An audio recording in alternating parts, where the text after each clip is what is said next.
हिमालय से ना एक योगी आए। गांव वाले सुन के बहुत ज़्यादा उत्साहित हो गए कि मतलब बहुत बड़े योगी आए। हम अपनी अपनी समस्याएं पूछने लगे मुझसे कि हमें ये दिक्कत है, ये दिक्कत है। उनमें एक ना बूढ़ी महिला आ गई।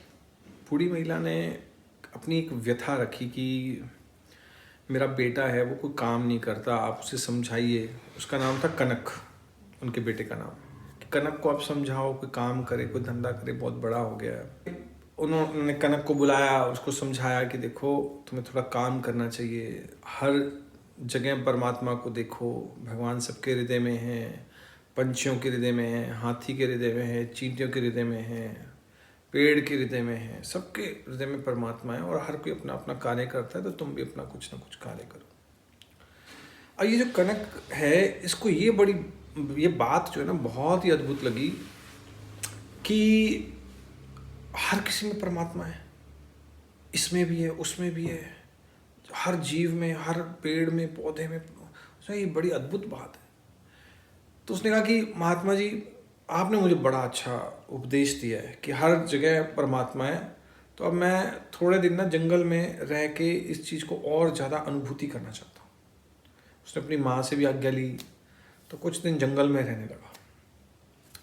तो एक दिन नदी किनारे बैठा हुआ था और भगवान का बारे में सोच रहा है कि इस पेड़ में भी भगवान है, इस तोते में भी भगवान है। सामने से एक पागल हाथी आ रहा है, दंदनाता हुआ। और ये क्या सोच रहा है कि सामने जो ये हाथी आ रहा है, इसमें भी भगवान है। और लोग उस पर चिल्ला रहे हैं, हट जा सामने से, ये हाथी तुझे मार देगा, पटक देगा।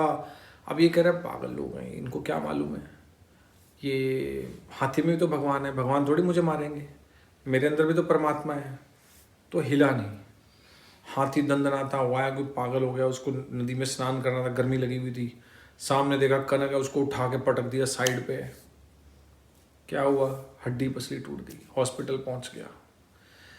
अब ये सोच रहा है कि ये मेरे साथ क्या हो गया, परमात्मा ने मुझे धोखा दे दिया। मैंने तो भगवान पे विश्वास किया था कि इसमें, इसके हृदय में ईश्वर है, परमात्मा है, मुझे नहीं मारेंगे, फिर भी मार दिया। ऐसा लोग कहते हैं ना कि हमने तो भगवान पे विश्वास किया, लेकिन भगवान ने हमारी एक नहीं सुनी, हमें मुसीबतों का पहाड़ दे दिया।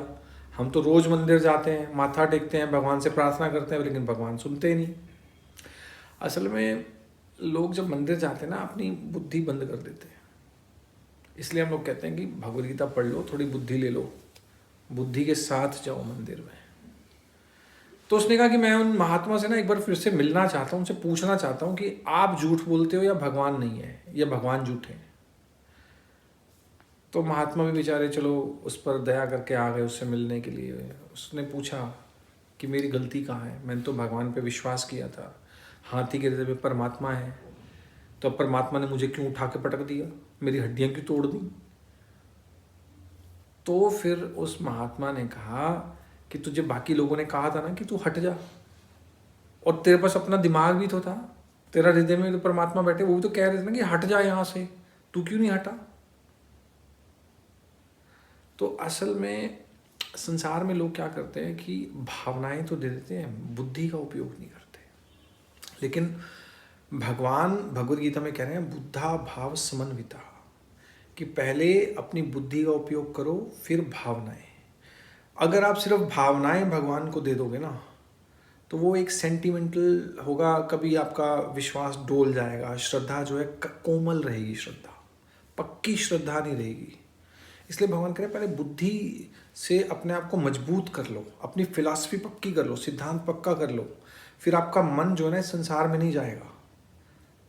अभी क्या हो रहा है कि हमारा मन जो है ना इस संसार में जा रहा है, भगवान में भी जा रहा है, दोनों जगह जा रहा है। कभी हम बिन पैंदे की लोटी की तरह कभी यहाँ डोल जाते हैं, कभी वहाँ डोल जाते हैं, कभी मैं ये अच्छा लगता है, कभी वो अच्छा लगता है, कि भावनाएं बह जाएंगी। लेकिन जो असली महात्मा है, असली साधु हैं, जिनकी भगवान गीता में वर्णन कर रहे हैं जिनका, उनका हृदय जो है सिद्धांत में पक्का होता है।